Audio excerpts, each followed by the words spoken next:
Hi everybody, this is a tutorial on intents in Android. So first of all, we'll tell you in detail what are intents, the type of intents. Then we'll show you the code for implicit and explicit intents, and then we'll show you a sample run on the Android emulator. So basically intents are asynchronous messages which allow Android components to request functionality from other components of the Android system. That is, when you are in one particular application, you can request the functionality from an application external to the application which is running right now.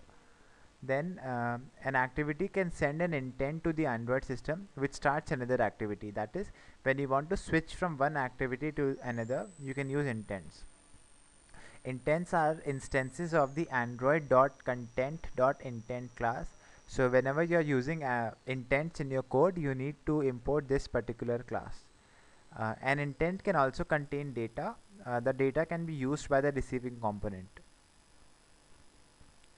Okay, so coming to implicit intents, implicit intents do not specify the Java class which should be called when a particular event takes place. They specify the action which should be performed, and they can optionally specify an URI which should be used for that particular action. Explicit intents. In explicit intents, we explicitly name the component which should be called by the Android system by using the Java class as an identifier. We need to make Java classes for activities to switch over, and then we need to specify that particular class in the code for explicit intents. Explicit intents are typically used within an application, as the classes in an application are controlled by the application developer.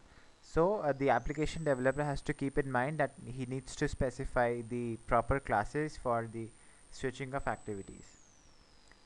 Now let's go to the coding part. Okay, so here I have already made an XML file for this. Okay, so yeah, here it is. Here I have taken two buttons and one edit text, and this is a simple text view. Okay, this as of now, just concentrate on this call log button, which I'll be using for demonstrating implicit intents. So just keep in mind about this call log button, and let's go to the XML part. Here we have taken text view, the edit text, which I haven't talked about as of yet. Then button, this button one is the identifier for call log. Okay, and then this button, button 2, is the identifier for that data passing button, which we'll talk about in the further part of video. Then now let's come to the Java part of intents. Okay, so here we are referencing the button in XML with this line: button call log equals to button find view by ID button 1. Since we had this identifier button 1 in the XML file, so we are using the same ID here also.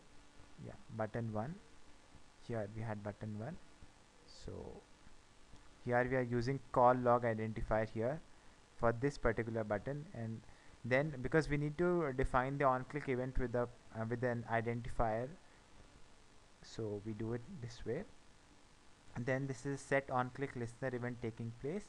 So whenever the button is clicked, this event takes place, and then this on click method is called. In on click method, we are receiving an argument of type of object view, and then this is the intent part that we are talking about. Okay, so I had already told you that for intents we need to import a particular class called android.content.intent.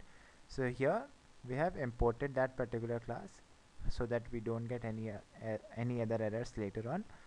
So yeah, so here I'm instantiating the intent my intent equals to new intent. So we have got a handler for an intent, and then as I had told you that we need to have an action for every implicit intent.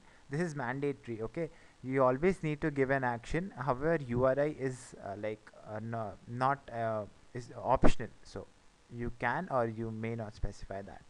Then my intent dot set action, this is the keyword or rather method which should be called for implicit intent. So set action you have to give definitely, and then intent dot action underscore call underscore button.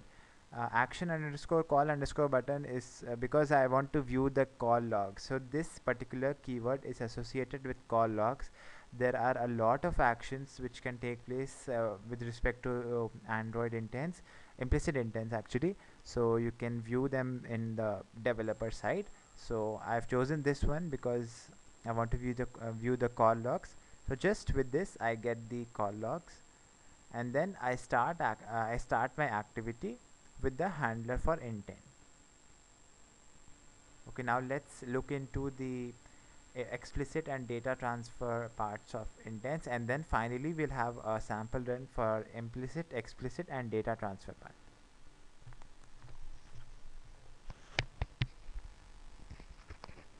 So coming to the explicit intent part, what we will be doing is we'll be creating one more activity, and we'll be transferring our control from this the present activity to the other activity, which is the second activity. So I have already done this thing. We have this is a simple activity which has only a text view which shows the second screen. So when we come here, we have already done most of the things. Here I'll explain what's happening here. uh, we are uh, we are setting this on click listener on the button button 2, and when we click this, the on click event is that the control should go to the second activity. So here we have specified this second dot class, and this is why we call it as an explicit intent, because we are explicitly specifying the class to which the control should go. And this is how we do it. Now suppose if I want to pass some data, and we can do it by entering something in this edit text, and we can I'll show you how we can pass data across activities. So this can be done like this. I have created a reference of type edit text, and I have passed the identifier edit text one, which corresponds to the edit text what we have in our activity. So on after doing this, we have to pass the data that we have entered in it.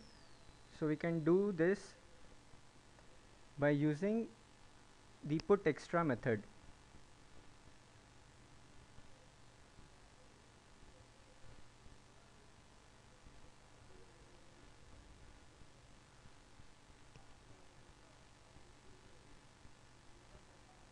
So we want the put extra method which has it a prototype containing the name and a value, the name and a value pair of both of type string.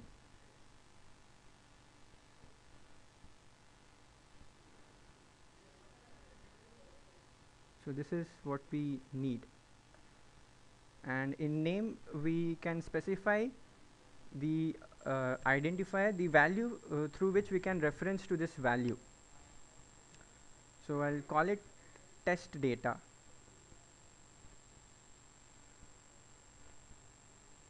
and in value part we'll have to extract the string that we have entered in edit text. So we can do this by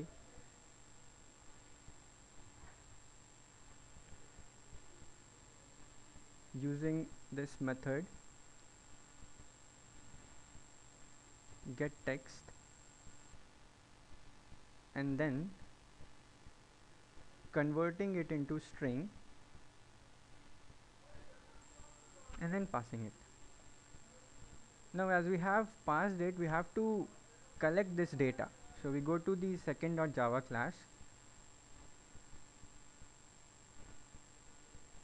and there we'll have to set the string which we have received to the text view that we have already uh, that we have already in our second activity. So we can do this using, yeah, we are to set this data that we have received from the other activity.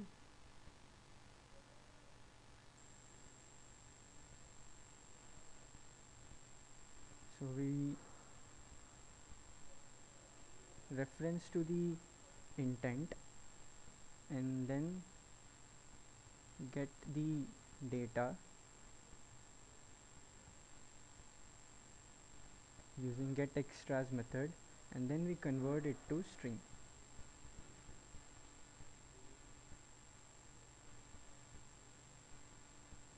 And the key should be what the name that we have specified in the previous activity. So there we had the test data, so we'll reference it with the same name.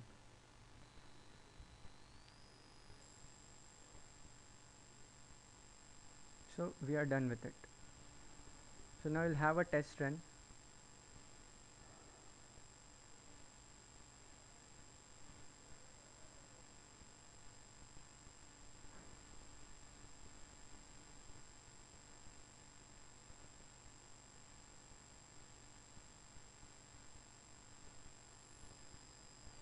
So this is what we have. This call log will show you the how implicit intents work. So when you click this on, you are taken to the call log. Since we don't have anything in our call log, so it says it's empty. It's the system's call log, and this is the part where we have like we can enter anything here, like hello, and we can pass it to the second activity. This is how it works. And if you see our code, second.xml has this second screen, but when I pass that data, this second screen gets overwritten with the new data that I have passed. So the next, so whatever I have passed, that gets displayed here. I can show you another run. This is how it works. Thank you.